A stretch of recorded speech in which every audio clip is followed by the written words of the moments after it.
Muito obrigado por escolher o Ministério de Vídeo e Áudio do Templo Batista Maranata. Depois de ouvir esta mensagem, visite o nosso site www.tbm.org.br. Nossa igreja oferece discipulado cristão, instituto bíblico e muitas oportunidades para o seu crescimento espiritual. Que Deus o abençoe. Maranata, ora vem, Senhor Jesus. Para a meditação dessa noite, irmãos, vamos abrir nossas Bíblias em Gênesis capítulo 6. Eu farei a leitura dos versos 1 a 12, que assim dizem. E aconteceu que, como os homens começaram a multiplicar-se sobre a face da terra, e lhes nasceram filhas, viram os filhos de Deus que as filhas dos homens eram formosas, e tomaram para si mulheres de todas as que escolheram. Então disse o Senhor: não contenderá o meu espírito para sempre com o homem, porque ele também é carne, porém os seus dias serão 120 anos. Havia naqueles dias gigantes na terra, e também depois, quando os filhos de Deus entraram as filhas dos homens, e delas geraram filhos. Estes eram os valentes que houve na antiguidade, os homens de fama.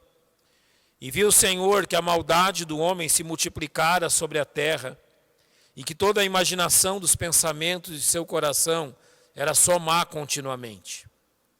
Então arrependeu-se o Senhor de haver feito o homem sobre a terra, e pesou-lhe em seu coração. E disse o Senhor: destruirei o homem que criei de sobre a face da terra, desde o homem até o animal, até o réptil e até a ave dos céus, porque me arrependo de os haver feito. Noé, porém, achou graça aos olhos do Senhor. Estas são as gerações de Noé. Noé era homem justo e perfeito em suas gerações. Noé andava com Deus e gerou Noé 3 filhos, Sem, Cão e Jafé. A terra, porém, estava corrompida diante da face de Deus, e encheu-se a terra de violência. E viu Deus a terra, e eis que a estava corrompida, porque toda a carne havia corrompido o seu caminho sobre a terra. Vamos orar. Obrigado, Senhor nosso Deus, por esse texto, por aquilo que ele nos ensina.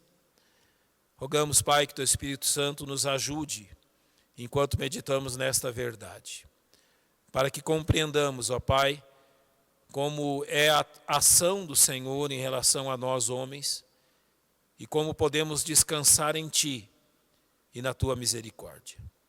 Abençoa-nos, Pai, é o que rogamos em nome do Senhor Jesus Cristo, nosso Salvador. Amém. Até quando Deus terá paciência? Nosso tempo é uma era onde podemos dizer que a impiedade do ser humano já foi longe demais.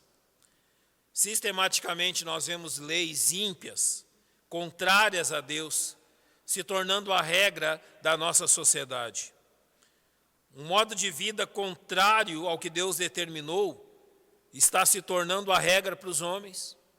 Ou seja, tudo aquilo que Deus disse que o homem não fizesse, isso está se tornando a prática corriqueira.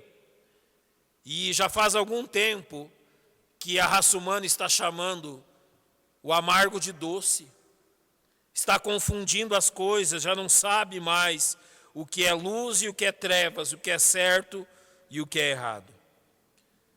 Acrescente a isso a noção humana, ou que Deus não existe, e se ele existe, ele não está preocupado ou não quer fazer nada a respeito daquilo que estamos vivendo e fazendo. Porém, a palavra de Deus, e ela nos dá uma resposta diferente desta que é a mentalidade humana. 2 Pedro 3,9 diz: o Senhor não retarda a sua promessa, ainda que alguns a tenham por tardia, mas é longânimo para conosco, não querendo que alguns se percam, senão que todos venham a arrepender-se. Então, enquanto a raça humana zomba de Deus, Deus está estendendo a mão, estendendo misericórdia e graça aos homens pecadores. Mas entenda algo, isso não vai ser para sempre. Um dia esta porta que nos conduz à graça de Deus será fechada. E toda essa zombaria dos homens terminará em tremendo juízo. E toda esta misericórdia e paciência que Deus está tendo chegará ao fim. Os homens estão zombando de Deus. Os homens estão escarnecendo de Deus. Mas a paciência que Deus tem com seus pecados, com o pecado desses homens, um dia chegará ao fim. Esse texto que nós lemos demonstra um desses momentos. Quando, após Deus ter criado o homem se envolve e permite que toda sorte de pecado tome conta da sua vida. Aqui em Gênesis 6, o homem, ao invés de obedecer a Deus, o homem, ao invés de seguir os caminhos de Deus, ele escolhe os seus próprios caminhos. E o texto nos ensinará que, ao mesmo tempo que Deus demonstrou a sua ira, Deus também demonstrou a sua graça. Demonstrará a paciência, longanimidade e misericórdia de Deus com essas pessoas. Então observemos o que esses 12 versículos têm a nos dizer sobre o nosso Deus, sobre a sua conduta para com os homens, sobre o pecado dos homens e a consequência de tudo isso. Comece pelo verso 1. E aconteceu que, como os homens começaram a multiplicar-se sobre a face da terra, Deus havia ordenado essa multiplicação. Deus disse ao homem que ele se multiplicasse e enchesse a terra. Esta ordem veio do próprio Deus. Mas a partir do momento que o pecado entra na raça humana, nós vemos que o homem ele passa a seguir um de dois caminhos. Ou seja, agora a humanidade vai se dividir entre aqueles que andarão nos caminhos que a serpente propôs a Eva, que eles poderiam ser o seu próprio Deus, e esse caminho é representado por Caim e os seus descendentes, e entre aqueles que seguem pelo outro caminho, obedecendo e se refugiando no sacrifício que Deus prometeu, redentor aos homens pecadores. E este caminho é simbolizado pelos descendentes de Sete. Então, logo no início da humanidade, você vê que dois caminhos já estão muito bem presentes em toda a raça humana, e que os homens optarão por um desses dois caminhos. O capítulo 4 de Gênesis vai demonstrar e vai nos fazer conhecer a descendência de Caim e daqueles que escolheram o caminho da impiedade. Caim foi muito bem alertado por Deus a respeito disso em Gênesis 4:7, quando diz que o pecado jaz à porta, e sobre ti será o seu desejo, mas sobre ele deves dominar. Foi exatamente isso que Caim e seus descendentes fizeram. Permitiram que o desejo do pecado ocupasse toda a sua vida, o seu coração, os seus pensamentos. Observe só o que Lameque, é escrito sobre Lameque, também nesse capítulo 4. E disse Lameque às suas mulheres, Ada e Zilá: ouvi a minha voz, vós mulheres de Lameque, escutai as minhas palavras, porque eu matei um homem por me ferir e um jovem por me pisar. Ou seja, Lameque, ele escolheu o seu próprio caminho, dentro da descendência de Caim, de homens que preferiram se esconder de Deus, andar longe dos caminhos de Deus, do que se refugiar na promessa que Deus lhes havia dado. No capítulo 5 de Gênesis, você vê agora a genealogia de Adão através de Sete. O capítulo 5, verso 3 diz que Adão viveu 130 anos e gerou um filho à sua semelhança, conforme a sua imagem, e pôs o nome de Sete. Notem que Sete não havia sido o primeiro filho de Adão. Era Caim. Mas a genealogia de Adão prossegue por Sete. Ou seja, mostrando que era uma outra genealogia, não dos homens que escolheram viver no seu pecado, mas os homens que escolheram viver em obediência a Deus, os justos. No capítulo 4, verso 26, fala sobre Sete, que lhe nasceu um filho, chamou o seu nome Enos. Então se começou a invocar o nome do Senhor. Desde o princípio da raça humana, nós os dividimos em dois grupos: os ímpios e aqueles que se refugiam nas promessas de Deus. Homens que passaram a viver segundo seu próprio coração e homens que procuraram viver segundo aquilo que Deus lhes mandava. E o resultado nós começamos a enxergar a partir do verso 2. Estes dois ramos diferentes eles sempre lutaram para sobrepujar um ao outro. A luz e as trevas sempre estiveram lutando uma contra a outra. E no verso 2 é dito: viram os filhos de Deus que as filhas dos homens eram formosas, e tomaram para si mulheres de todas as que escolheram.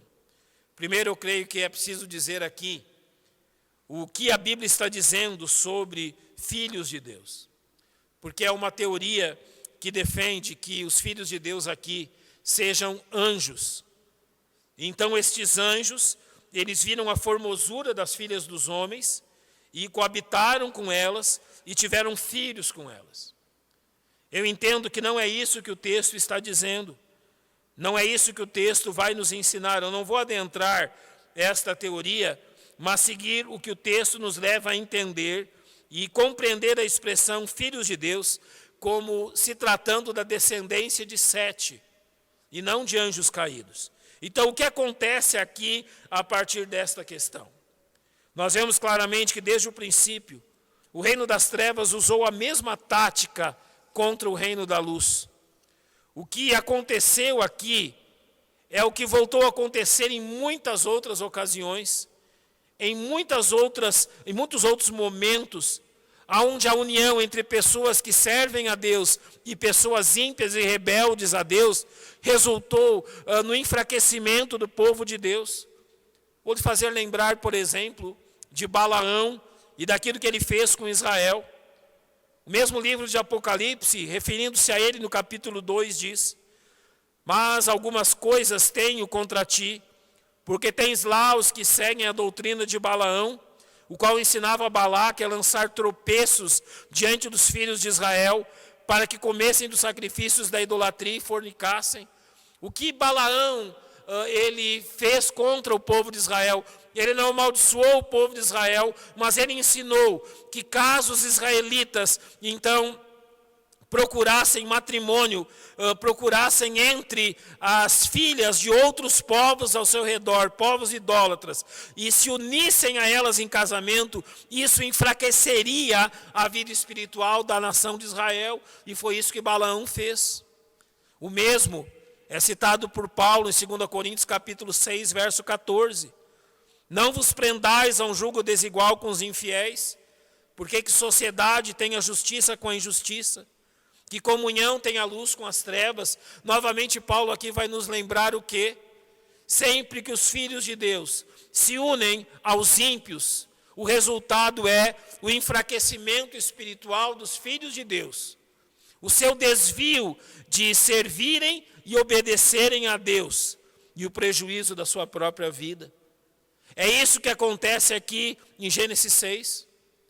A descendência justa, a descendência de Sete, que estava obedecendo e confiando em Deus, foi enfraquecida quando por casamento se uniu as filhas dos homens daquela terra, descendentes de Caim, pessoas rebeldes e contra a autoridade de Deus nas suas vidas.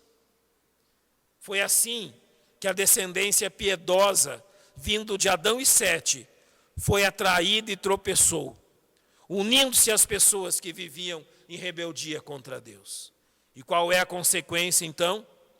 Agora no verso 3, Deus traz o seu juízo sobre os homens. Porque ao invés da descendência justa e fiel servir como luz e sal naquele tempo, luz iluminando a ignorância daqueles homens, e sal impedindo que a corrupção se alastrasse, uma vez que a descendência justa e fiel se enfraqueceu, qual foi a consequência? O pecado se alastrou. Irmãos, não nos enganemos. Sempre que a igreja enfraquece, o pecado se fortalece. Sempre que a igreja deixa de ser luz num lugar, as trevas tomarão o seu lugar. Sempre que a igreja não agir como sal, impedindo a corrupção, a podridão e a imundícia tomarão conta da sociedade, e esta regra não se aplicou apenas em Gênesis 6, se aplica a toda a história da raça humana. E por isso então, o verso 3 diz: então disse o Senhor, não contenderá o meu espírito para sempre com o homem, porque ele também é carne, porém os seus dias serão 120 anos. Aqui está a resposta de Deus à conduta daqueles homens. O que Deus fez diante disso? Não contenderá o meu espírito para sempre com o homem. Naquele período, o homem era conduzido pela sua consciência. E o Espírito do Senhor procurava persuadir moralmente a consciência dos homens a obedecerem a Deus. E a palavra contender aqui significa exatamente isso, julgar, punir de maneira justa. Como não havia uma lei escrita e o Espírito Santo agia na consciência dos homens, chegou um tempo onde a corrupção e o pecado na vida dos homens os levaram a fechar completamente os seus ouvidos à direção do Espírito Santo. Então Deus está dizendo não, eu não vou agir para sempre na consciência deles, eles já não darão ouvido àquilo que eu estou lhes dizendo, porque o homem é carne, ou seja, carne aponta para a corrupção, para aquilo que está se degenerando. Então a humanidade, resistindo à persuasão moral do Espírito de Deus sobre a sua consciência, colheu a corrupção. A sociedade daqueles dias colheu isto, fechando os ouvidos àquilo que o Espírito Santo estava lhes conduzindo, eles colheram a corrupção e o juízo. Então Deus diz, porém os seus dias serão 120 anos. Sabe o que Deus faz aqui? Deus estabelece um prazo para que o homem se arrependa. Ele dará 120 anos àquela geração. 120 anos, enquanto Deus levantará um pregoeiro da justiça para anunciar aos homens o que há de acontecer, para anunciar aos homens que Deus derramará sua ira, e depois disso, a humanidade será entregue à destruição. Deus agiu como aqui? Ele está avisando os homens que o tempo se acaba. E mesmo que aqueles homens não merecessem, o Senhor usou de paciência para com eles, lhes concedendo tempo para que eles viessem a se arrepender e enviando um pregador àquela geração. O verso 8 diz, Noé, porém, achou graça aos olhos de quem? Do Senhor. Deus levantou um homem em meio àquela geração corrupta, um homem que lhes advertiu do seu pecado, um homem que lhes testemunhou da misericórdia de Deus para com eles, lhes dando tempo para que se arrependessem, lhes dando uma mensagem para que confiassem, estabelecendo um meio de salvação. Noé foi a testemunha de Deus naquela geração corrupta. Noé foi o homem que Deus levantou como um ato de graça e misericórdia. Sabe, jamais nenhum homem poderá se levantar e dizer que Deus não agiu com misericórdia para com ele. Os homens daquela geração tiveram 120 anos para escutar a voz de Deus e para se arrependerem. Deus levantou um pregador, cheio da sua graça e misericórdia. Noé pregou por 100 anos, um século. As razões que levaram o Senhor a determinar isso sobre aquele povo são deixados muito claros nesse texto. O verso 4 vai nos mostrar algo que aparece, de certa forma, difícil de compreender, mas se entendermos o contexto, isso se torna muito claro aos nossos olhos. Ele diz que havia naqueles dias gigantes na terra, e também depois, quando os filhos de Deus entraram as filhas dos homens, e delas geraram filhos. Estes eram os valentes que houve na antiguidade, os homens de fama. A palavra gigantes aqui é Nephilim, que vem de Nafal, cair. Então, as pessoas entendem, alguns teólogos entendem a expressão a caídos, a anjos caídos. Esses seriam os gigantes, e na teoria que citei no início, esses gigantes seriam o resultado da união dos anjos caídos com as mulheres. Como eu disse desde o princípio, eu entendo que o texto se refere a homens naturais, homens que seguiram a linguagem de Caim. E esta palavra, Nephilim, ela significa, ou vem do verbo derivado nafal, que significa cair, ou então caídos. Eu entendo que ela está se referindo a homens debochados, impiedosos, que eram reconhecidos como valentes, de grande fama, sabe devido ao quê? As atrocidades que eles cometiam.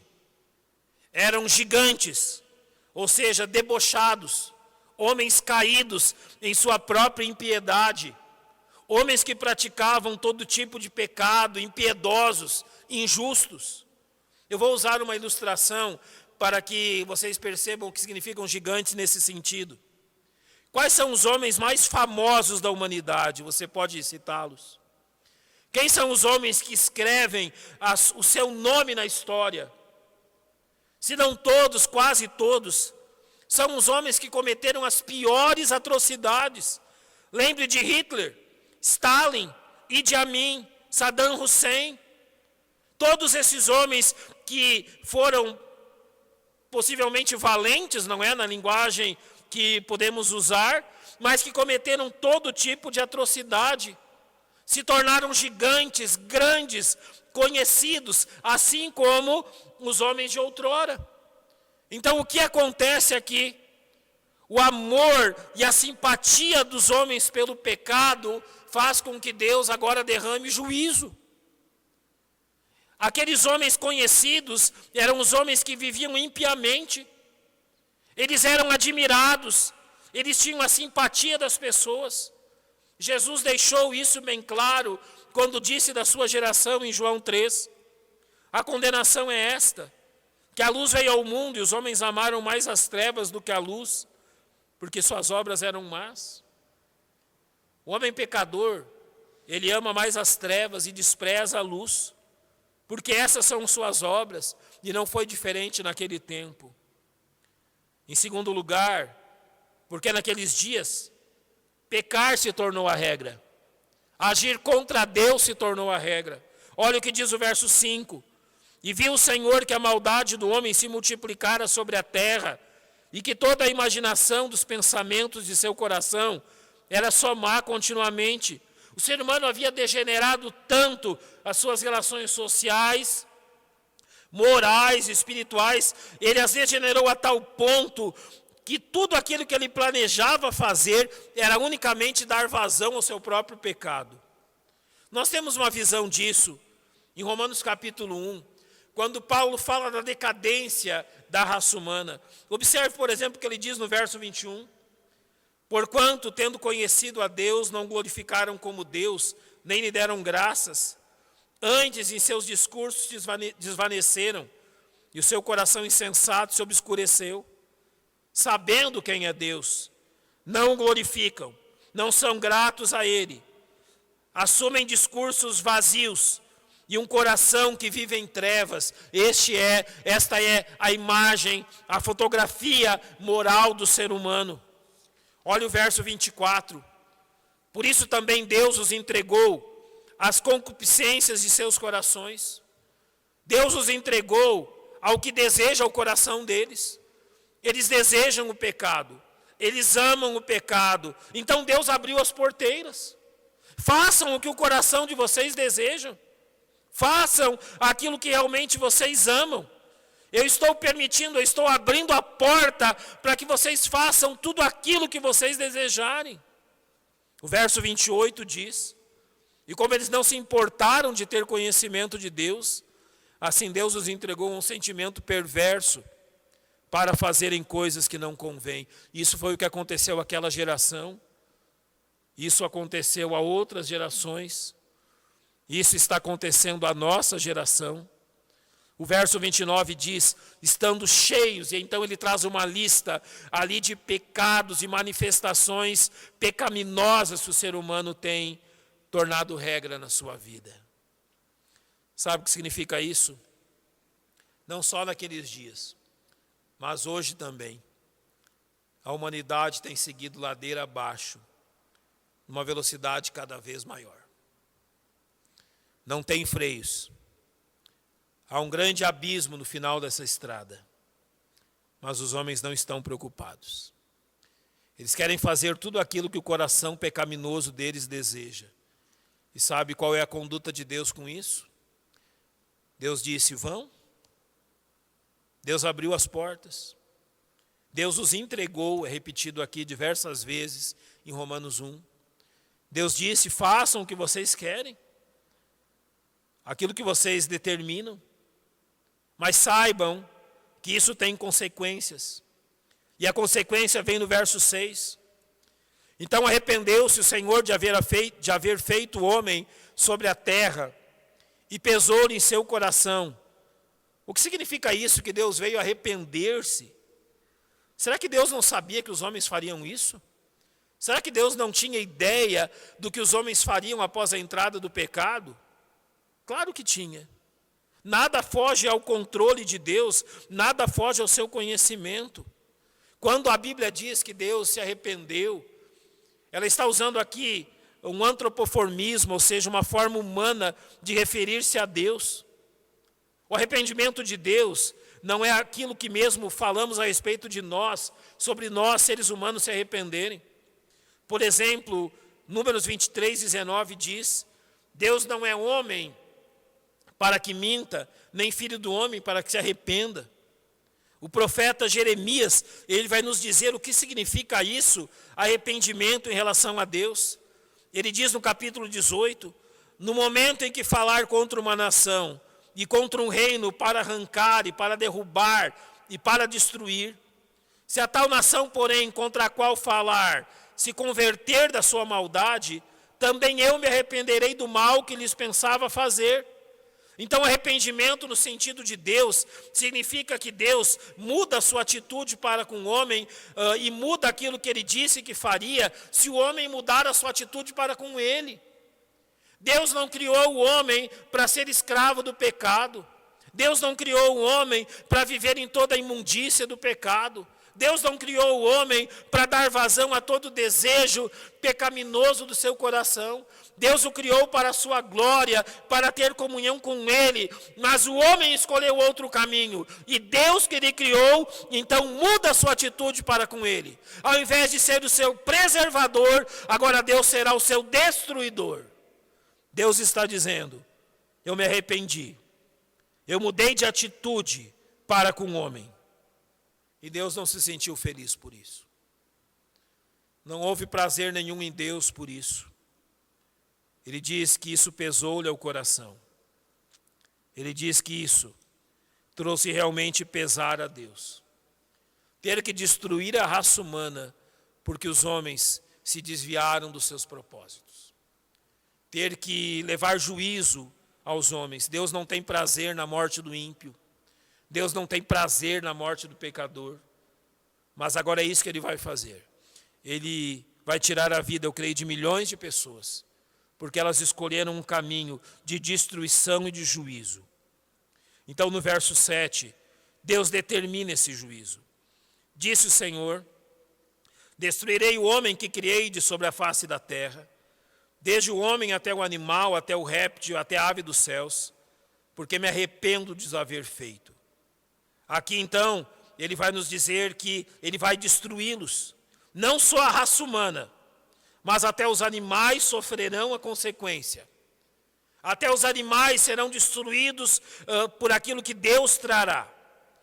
E qual então é a razão de tudo isso? Deus está olhando para o homem e ele está enxergando algumas coisas. O verso 11 diz, a terra porém estava corrompida diante da face de Deus e encheu-se a terra de violência. Quando o homem deturpa o seu caminho, uma das principais características que agora então tomarão conta da vida do homem é que ele se torna alguém injusto, ímpio, violento. Não há mais limites para aquilo que o ser humano pode fazer um contra o outro, quando então este pecado e esta rebeldia toma conta do seu coração. Poucos dias atrás eu estava lendo sobre a Revolução Chinesa e como a violência foi inculcada na mente do povo chinês para que eles atacassem e destruíssem todos aqueles que queriam impedir a grande revolução, a grande marcha adiante que foi proposto pelos seus líderes. Sabe, aquilo fugiu ao controle e aqueles homens se tornaram canibais. Eles não apenas matavam aqueles que se opunham às ideias deles, mas eles chegaram a se alimentar da carne daqueles homens que para eles eram seus inimigos. A violência humana não tem limites. A violência humana não conhece limites. E por isso o verso 12 diz: e viu Deus a terra, eis que estava corrompida, porque toda a carne havia corrompido o seu caminho sobre a terra. Olha a circunstância que o homem chegou. Olhe que tipo de vida o homem passou a viver. Sabe, deixa eu dizer-lhe algo. O pecado tem uma natureza. E a natureza do pecado é sempre levar a sua manifestação ao extremo. O pecado nunca se sacia. Ele nunca se contenta com algo menos do que o extremo. Às vezes o homem pensa que pode manifestar esta ou aquela característica do pecado e as coisas vão ficar por isso mesmo. Não, o pecado toma conta da mente e do coração do homem, de forma que ele vai manifestar-se na sua extremeza, ou seja, ele vai até as últimas consequências, até destruir completamente o seu próprio servo, o homem, servo do pecado. Foi isso que aconteceu naqueles dias. O pecado manifestou-se de tal forma que Deus diz que a terra estava totalmente corrompida e o homem perdeu o seu caminho. E Deus viu tudo isso. Jamais pense que Deus não está vendo o que está acontecendo. Jamais pense que Deus está com os olhos fechados, que Deus não se importa, muito pelo contrário. Deus está vendo tudo, Deus está registrando tudo, Deus está pesando tudo. E ao final de 120 anos, Deus enviou o dilúvio sobre aqueles homens. Deus deu 120 anos a eles. Mas sabe, Deus não enviou apenas juízo. Deus não enviou apenas ira. Deus também enviou misericórdia. 2 Pedro 2,5 diz que Deus não perdoou ao mundo antigo. Realmente ele os destruiu. Mas guardou a Noé, a 8ª pessoa, o pregador da justiça, ao trazer o dilúvio sobre o mundo dos homens. Deus é juízo, sim, mas Deus também é misericórdia e graça. E ele demonstrou isso em Noé. Ele deu chance àqueles homens, ele deu oportunidade àqueles homens. E quando Deus derrama sua ira, ele também derrama misericórdia.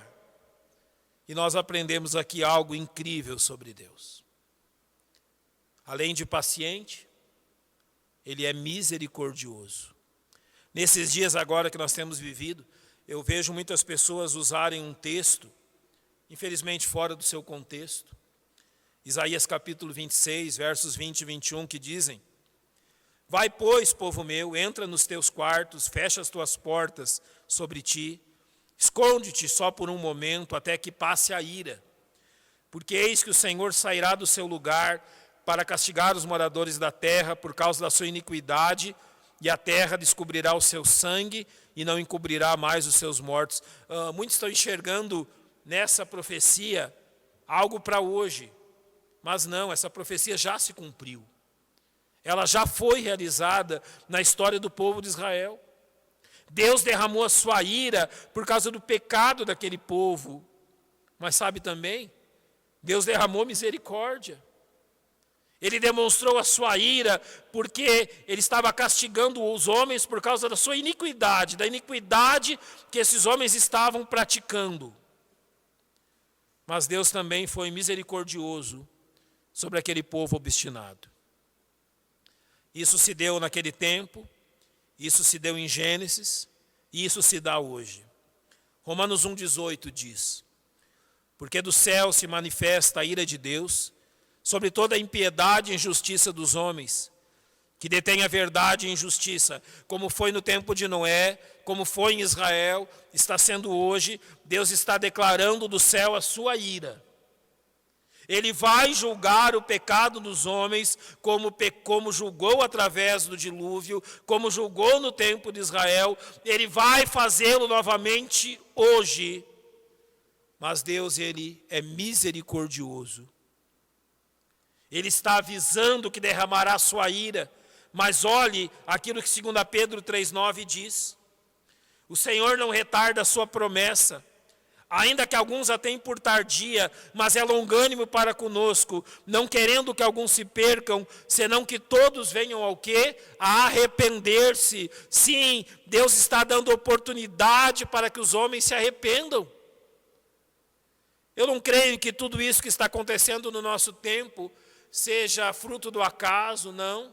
Sabe o que eu entendo? Nós estávamos indo longe demais. A humanidade estava indo longe demais. Novamente o pecado tem se avolumado. Novamente o pecado tem tomado o coração dos homens. E novamente os filhos de Deus estão se enfraquecendo ao assumir uma posição ao lado dos ímpios. Não é só os homens ímpios que têm ido longe demais. Os crentes também têm ido longe demais. Não é só os homens ímpios que não têm mais freio nos seus pecados. Assim como foi no tempo de Noé, a geração justa, a geração daqueles que seguem a Deus, também contaminaram as suas vestes, também contaminaram a sua vida. Andaram próximo demais daqueles que são rebeldes contra Deus, tornaram-se amigos do mundo, perderam o seu poder, perderam a oportunidade de serem luz e sal nessa terra. Sabe, se a terra está se corrompendo como está, também é responsabilidade minha e sua como cristão, porque não estamos sendo o sal que ela precisa, não estamos impedindo a sua corrupção como devíamos impedir, não estamos sendo luz para iluminar o pecado desses homens e a impiedade deles. Se os homens foram longe demais, talvez também nós, crentes, fomos longe demais. O Senhor não quer a destruição dos homens ímpios. Ele quer a salvação deles. O Senhor não quer castigar a sua igreja. O Senhor quer abrir os olhos dos seus filhos. Então, irmãos, é tempo de abrirmos os nossos olhos. Talvez nós também fomos longe demais. Talvez tenhamos nos desviado por caminhos que não devíamos seguir, praticado coisas que não devíamos praticar. Então Deus pacientemente nos tem chamado ao arrependimento. Deus está chamando os homens ímpios ao arrependimento. Deus está chamando eu e você ao arrependimento.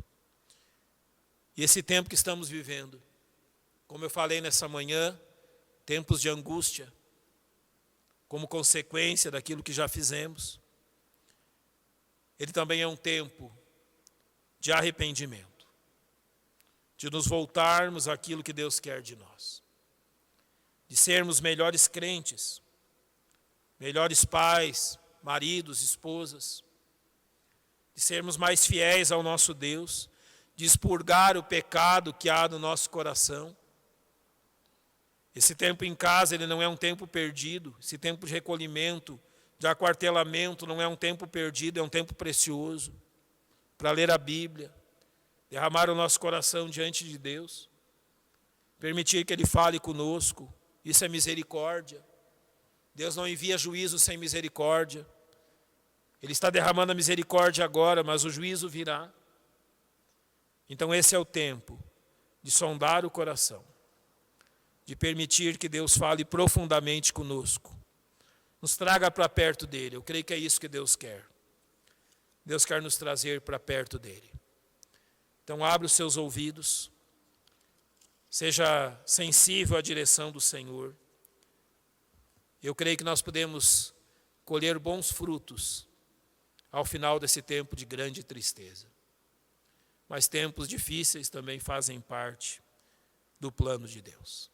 Vamos orar.